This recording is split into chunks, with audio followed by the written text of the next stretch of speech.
स्वागत है आप सभी का देवभूमि समाचार में। मैं आपके साथ निकिता कश्यप। बुलेटिन की शुरुआत करते हैं। दिल्ली दौरे पर आज से पुष्कर सिंह धामी रहेंगे, जहां आपको बताते चले कि पार्टी के बड़े नेताओं से आज वे मुलाकात करेंगे, जहां नितिन नवीन के नामांकन में भी आज वे शामिल होंगे। तो इस वक्त की बड़ी खबर आपको बता दें कि उत्तराखंड के मुख्यमंत्री पुष्कर सिंह धामी दिल्ली के दौरे पर रहने वाले हैं और जहां इस दौरान वह बीजेपी के कई बड़े नेताओं से मुलाकात करेंगे। तो वहीं बताते चले कि संगठनात्मक व राजनीतिक मुद्दों पर आज चर्चा करने की आशंका जताई जा रही है। माना जा रहा है कि यह दौरा पार्टी के आगामी रणनीति के लिहाज से बेहद ही अहम है। तो वहीं दिल्ली प्रवास के दौरान सीएम पुष्कर सिंह धामी बीजेपी के अध्यक्ष पद के लिए नितिन नवीन के नामांकन कार्यक्रम में भी शामिल होंगे और इस मौके पर पार्टी के शीर्ष नेतृत्व की मौजूदगी में रहने की संभावना जो है लगातार जताई जा रही है। और जहां सीएम पुष्कर सिंह धामी की भागीदारी को संगठन और सरकार के बीच बेहतर समन्वय के साथ साथ राजनीतिक मजबूती के संकेत में रूप में भी देखा जा रहा है।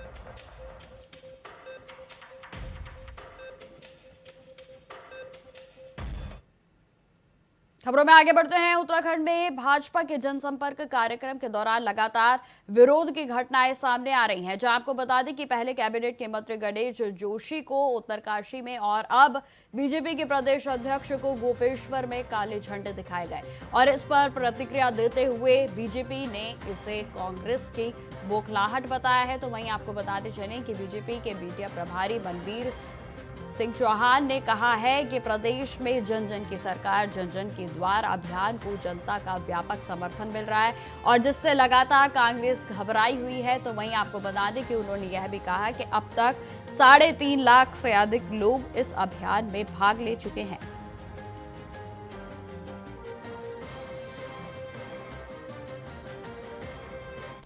देश के विकास के लिए और जन जन की सरकार जनता जन जन के द्वार करके जो कार्यक्रम चलाए जा रहे हैं उसको लेकर के कांग्रेस बौखलाहट में है। जनता का अपार समर्थन मिल रहा है। लगभग 3.5-4 लाख लोगों ने करीब अभी जन जन के द्वार वाले कार्यक्रम में आम जनता ने प्रतिभाग किया है।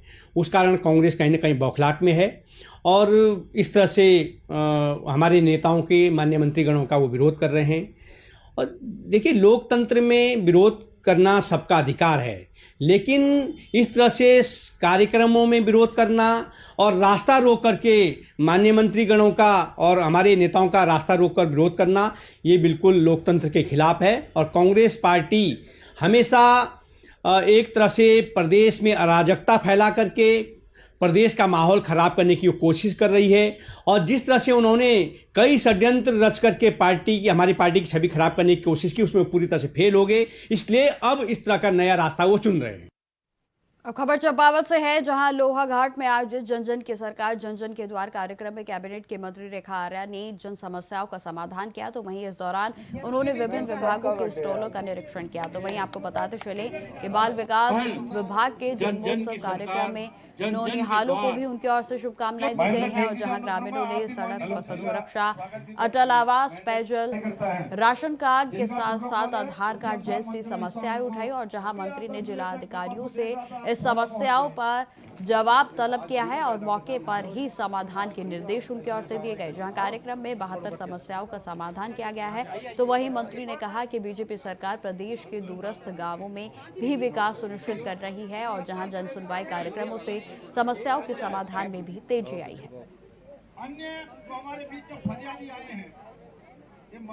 जनता की सरकार जनता के द्वार और जन जन की सरकार जन जन के द्वार, आज इस कार्यक्रम में हम सब लोगों ने, आप सब लोग शुरू से लेकर अभी तक यहाँ पे इस कार्यक्रम में उपस्थित हैं और आप लोगों ने देखा होगा किस प्रकार से महिलाएं, किस प्रकार से हमारे सम्मानित जनप्रतिनिधि, किस प्रकार से हमारे वरिष्ठ जन अपनी समस्याओं को यहाँ पर रखने का काम कर रहे हैं।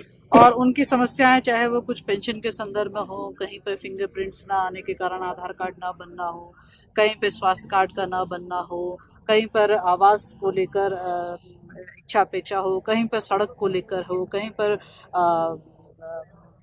PMJSY के संदर्भ में हो, कहीं पर नहर के संदर्भ में हो, इत्यादि विषय जो है आज यहाँ पर आए हैं और इन विषयों पर संबंधित सभी अधिकारी यहाँ पर आज मौजूद रहे। अब खबर देहरादून से है, जहां बीजेपी के वरिष्ठ नेता और प्रवक्ता सुरेश जोशी ने कहा कि धामी सरकार ने अपने संकल्प पत्र के करीब 90% वादों को पूरा किया है।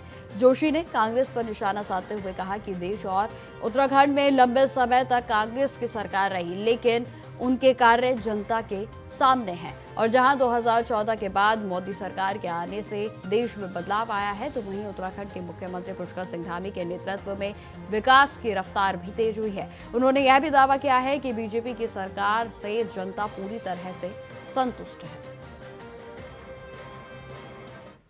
ये खड़ा होता है कि 25 वर्ष का उत्तराखंड अभी होने जा रहा है, तो 25 वर्ष के उत्तराखंड में किस किस सरकारों ने कितना काम किया।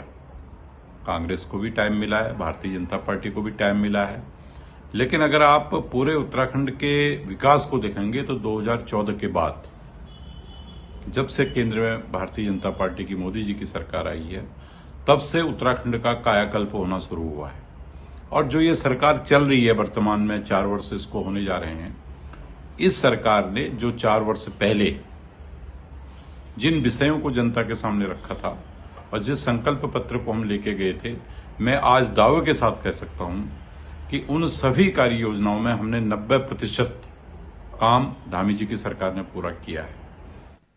उत्तराखंड के किच्छा विधायक तिलक राज बेहड़ के छोटे बेटे और रुद्रपुर नगर निगम के पार्षद सौरभ बेहड़ पर देर शाम अज्ञात हमलावरों ने जानलेवा हमला कर दिया। आपको बताते चले कि हमलावरों ने आवास विकास क्षेत्र में सौरभ पर हमला किया और जिससे कि वह गंभीर रूप से घायल हो गए। तो वहीं सौरभ बेहड़ को निजी अस्पताल में भर्ती कराया गया है। जानकारी देते चले कि घटना की जानकारी मिलते ही पुलिस अधिकारी, स्थानीय पुलिस और राजनीतिक नेता भी मौके पर पहुंचे और जहां आवास विकास चौकी पुलिस मामले की पूरे तरीके से जांच में जुटी है, तो वहीं घटनास्थल के आसपास के लगे सीसीटीवी फुटेज को भी खंगाला जा रहा है और मुख्यमंत्री ने मामले में सख्त कार्रवाई के निर्देश भी जारी कर दिए हैं।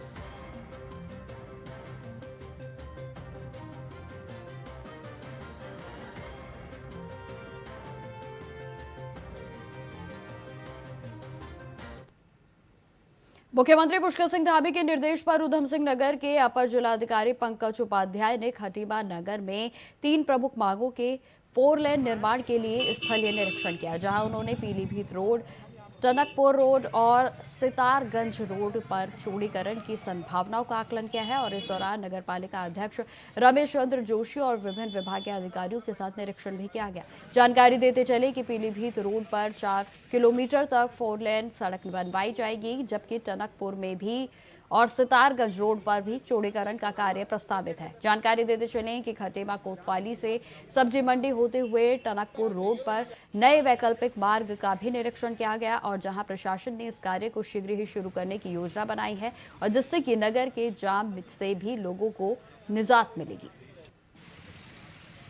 माननीय मुख्यमंत्री जी द्वारा जिलाधिकारी उधम सिंह नगर महोदय को आदेशित किया गया था खटीमा नगर की आधारभूत संरचना, उसमें खास करके रोड चौड़ी करनी और जो यहाँ पर जाम लगता है ट्रैफिक ध्यान रखते हुए एक व्यापक प्लान बनाने के लिए कहा गया था। इसके क्रम में जिलाधिकारी महोदय ने मुझे आदेश दिया। मैंने यहाँ पर SDM माननीय चेयरमैन लोग हैं, जितने भी संबंधित भाग है सबको लेकर के मैंने निरीक्षण किया, तो ये सहमति बनी है कि जो खटीमा चौराहा है उससे पीलीभीत की ओर 4 किलोमीटर का 4 लेन किया जाए और खटीमा चौराहे से जो सितारगंज की ओर जाते हैं जो रोड है उसका ऑलरेडी 4 लेनिंग का प्रस्ताव शासन में लंबित है, उसको भी परसू किया जा रहा है और भविष्य में जल्दी उसको अप्रूवल की संभावना है।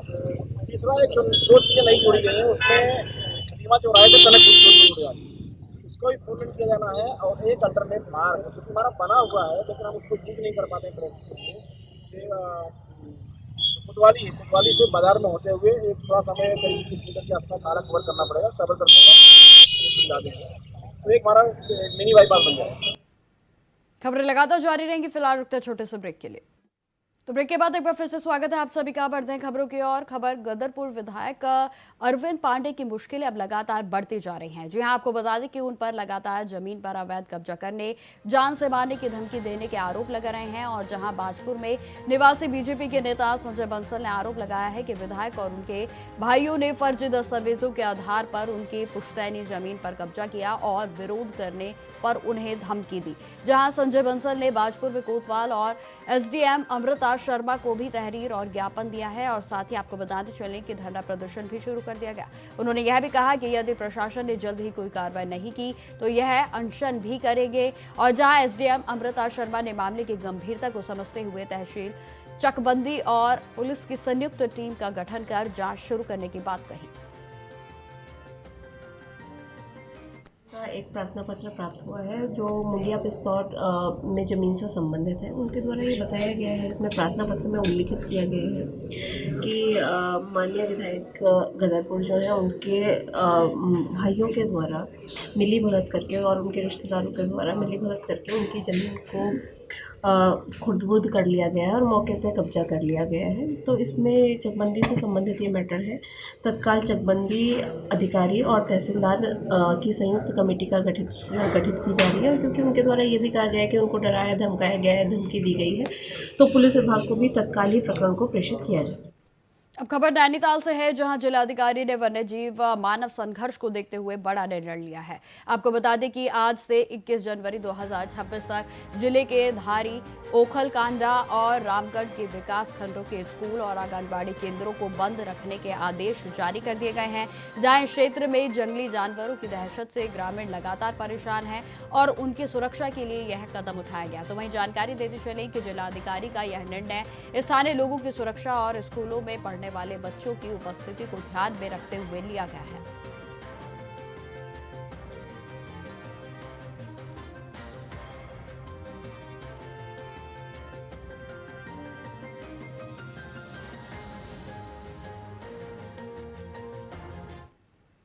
उत्तराखंड में शीतकालीन यात्रा बड़े पैमाने पर लगातार जारी है। और जहां चार धाम क्षेत्र के कपाट बंद होने के बावजूद भी श्रद्धालुओं की भीड़ लगी है और अब तक 27,000 से अधिक श्रद्धालु शीतकालीन यात्रा में शामिल हो चुके हैं। बताते चलें कि उत्तराखंड के पर्यटन सचिव धीरज गर्ब्याल ने इस पर जानकारी दी है कि सबसे ज्यादा श्रद्धालु बाबा केदार के प्रवास स्थल ओंकारेश्वर मंदिर में उखीमठ पहुंच रहे हैं। और जहां 17,000 से अधिक तीर्थयात्रियों ने दर्शन किए, तो वहीं इसके अलावा बद्रीनाथ धाम की पूजा पांडुकेश्वर, तो वहीं नरसिंह मंदिर जोशीमठ में हो रही है। और जहां 6,000 से ज्यादा श्रद्धालु अभी तक पहुंच चुके हैं। और वहीं जानकारी देते चले कि 15 जनवरी 2026 तक 27,000 से अधिक श्रद्धालुओं ने अभी तक दर्शन कर लिए हैं।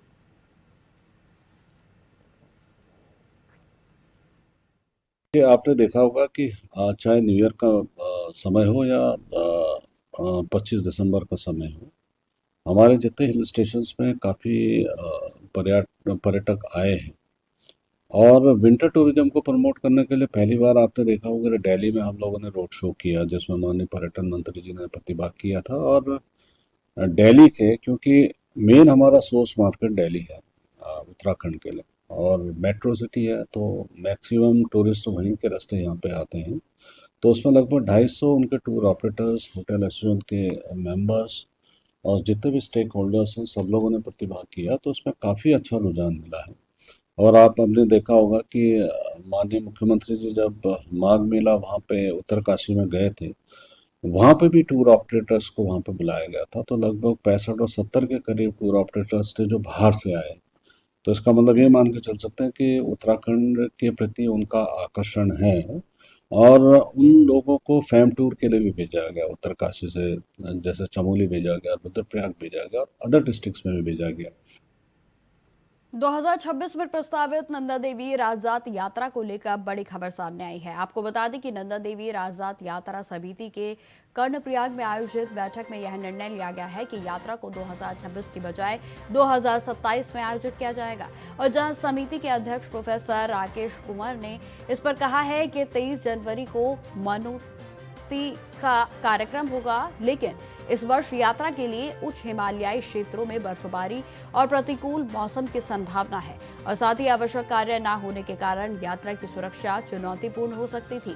जहां आपको यह भी बताते चले कि महासचिव भुवन नोटियाल का इस पर कहना है कि यात्रा के लिए सरकार को महत्वपूर्ण प्रस्ताव भेजे जाएंगे और इस बार शुभ मुहूर्त में और उसके अनुसार ही यात्रा का संकल्प लिया गया है। ये उसमें कहा गया। और दूसरा ये प्राधिकरण जो हमारे धार्मिक अनुष्ठान है उससे कोई छेड़छाड़ नहीं करेंगे। वो धार्मिक अनुष्ठान का पूरा जो दायित्व है नंदा राजा का, वो हमारे जो गढ़वाल के राजवंशी कुंवर हैं, कांसवा गांव के राजकुंवर, उनके पास ही सुरक्षित रहेंगे, जो 8वीं शताब्दी से लगातार राज परिवार के पास है। दूसरा प्रस्ताव हमने किया कि तहसील और जिला स्तर पर उप जिलाधिकारी और जिलाधिकारी के स्तर पर एक समिति गठित हो यात्रा की, जिसमें उस तहसील के जितनी यात्रा से संबंधित जो यात्रा मार्ग है, सहायक यात्रा मार्ग है, उनके विकास के लिए वो काम करें। समिति ने बड़ा जो बैठक आज आयोजित की है, 23 तारीख को मनौती होनी है और मनौती को हम लोग जो है जैसे परंपराओं के अनुसार जो है उसको कर रहे हैं। हम लोग 22 तारीख को खासवा से मनौती जाएंगे, 23 तारीख को मनौती का कार्यक्रम होगा। थोड़ा सा इस समय में यात्रा को 2026 की यात्रा प्रस्तावित थी और कुछ परिस्थितियां और दूसरी चीज़ की जो यात्रा हिमालय में जो जा रही है वो करीब 19-20 सितंबर को लग रही है, तो जो कि काफ़ी समय पर ठंड का हिमालय में ठंड का मौसम हो जाता है और बर्फबारी की भी आशंका बनी रहती है, ओलावृष्टि की भी आशंका बनी रहती है। तो इस बात को मद्देनजर रखते हुए हम लोगों ने समिति ने एक बैठक की कि भाई यात्रा को लेकर के क्या किया जाए। तो समिति इस निर्णय पे पहुंची है, शासन से भी हमको पत्र आया है और उसके अलावा अभी जो हिमालय के जो निर्जन क्षेत्र हैं उन क्षेत्रों में भी जो है जिस हिसाब से काम होना चाहिए था उस हिसाब से नहीं हुआ है। तो हम लोग यात्रा को 2026 में समिति जो है स्थगित करके और कोशिश करेंगे 2027 की घोषणा जो है मनौती के दिन की जाएगी। अब खबर रुड़की से है, जहां लक्सर में पुरकाजी हाईवे पर तेज रफ्तार डंपर ने मोटरसाइकिल सवार दंपति और उनके 3 साल के बच्चे को कुचल दिया। जी हां, आपको बताते चले कि इस दर्दनाक हादसे में मासूम की मौके पर ही मौत हो गई, जबकि माता पिता गंभीर रूप से घायल हो गए।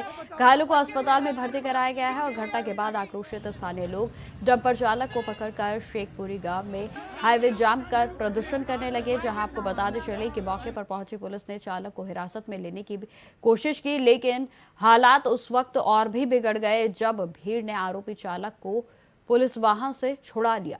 स्थिति तनावपूर्ण हो गई और जिसके बाद कई थानों के पुलिस और पीएसी बल मौके पर तैनात किए गए हैं, जहां प्रदर्शनकारियों ने डंपर चालक और मालिक के खिलाफ कठोर कार्रवाई और हाईवे पर भारी वाहनों की आवाजाही पर रोक लगाने की मांग की गई। मेरा भाई है, उसकी घरवाली है, वे किसी काम से लक्सर आए थे, मुझे कुछ नहीं पता, मैं भी किसी काम से पीछे से आ रहा था। आते हुए जब देखा एक्सीडेंट हुआ, हमें कुछ नहीं पता, नॉर्मली आते रहे, पता लगा मेरे घर से कॉल है मेरे बाप, कहने लगा ऐसे बात है, बच्चे का एक्सीडेंट हो गया। तो मैं यहाँ मैं एंड मौके पर मौजूद था, तब मुझे पता लगा कि इसने उस पर एक्सीडेंट कराया है और आगे का मुझे मदद करने वाला ही बैठा। इसे प्रशासन बचा रहा है, इसे ले जाकर इस रोड पर कहीं। अब खबर उत्तरकाशी जिले से है, जहां गंगा घाटी और यमुना घाटी क्षेत्र में जंगलों की आग बेकाबू हो चुकी है, जो कि जिला मुख्यालय से कुछ ही दूरी पर धधक रही है। जी हां, आपको बताते चले कि धारासू बैंड और यमुनोत्री हाईवे पर फेडी में लगी आग की लपटें अब लगातार तेज हो रही हैं और जहां चारों ओर धुआं फैल गया है, तो वहीं आग से वन संपदा भी पूरे तरीके से नष्ट हो रही है। जंगली जानवरों के जीवन पर भी खतरा लगातार बढ़ता ही जा रहा है। आपको बताते चले कि स्थानीय निवासी सुनील थपलियाल ने इस पर कहा कि गंगा घाटी और यमुना घाटी के सभी वन प्रभागों में जंगल की आग लगातार बढ़ रही है और जिससे कि वन्य जीवों और बेशकीमती लकड़ियों को भारी नुकसान हो रहा है, जहां आग की स्थिति विकट होती जा रही है। के गंगा घाटी हो या यमुना घाटी हो, जितने भी वन प्रभाग क्षेत्र हैं वहाँ पर जो है जंगलों की जो आग है वो लगातार बढ़ती जा रही है और इसकी वजह से जो है वन्य जीव और जो हरे भरे जो बेशकीमती पेड़ हैं उनको भी भारी क्षति यहाँ पहुँच रही है और जो मौसम की मार है वो इतनी ज़बरदस्त हो गई है कि अभी तक जो है उत्तरकाशी के ऊपरी हिस्सों में जो है बर्फबारी हो जानी चाहिए थी, निचले हिस्सों में बारिश हो जानी चाहिए थी। काश्तकार बड़े चिंतित हैं और इसके अलावा जो पर्यावरणविद हैं वो भी बड़ी चिंता जता रहे हैं कि अगर इसी तरह से मौसम रहता है तो कहीं न कहीं जो है बड़ी दिक्कतें आने वाले समय में होगी और जो वन्य संपदा है उनको भारी क्षति पहुँच रही है। और वन विभाग की जो टीम है वो भले ही जो है आग बुझाने में लगे हों, लेकिन पर्याप्त मात्रा में सुविधाएँ ना होना और ऐसी-ऐसी जगह पे आग लग गई है जहाँ जो है उनके जो आग आग के धुओं के जो गुब्बारे हैं वो साफ तौर पे नज़र आ रहे हैं। तो ऐसे में शासन प्रशासन से हम निवेदन करना चाहेंगे, वन विभाग से निवेदन करना चाहेंगे कि तत्काल जो है वन्य संपदा को बचाया जाए, वन्य जीव जो परेशान हैं उनको बचाया जाए। और जो ये मौसम की मार है, ऐसे में अगर जो है वन नहीं बच पाएंगे तो बड़ी दिक्कतें आने वाले समय में जो है लोगों को होगी। और जो ये धुआं आ रहा है इससे कहीं न कहीं जो है श्वासी वाले के जो खास तौर पे बीमार लोग हैं उनको ज़्यादा दिक्कतें हो रही हैं। तो फिलहाल मेरे साथ इस बुलेटिन में इतना ही। देश दुनिया की तमाम खबरों की जानकारी के लिए बने रहें हमारे साथ। नमस्कार।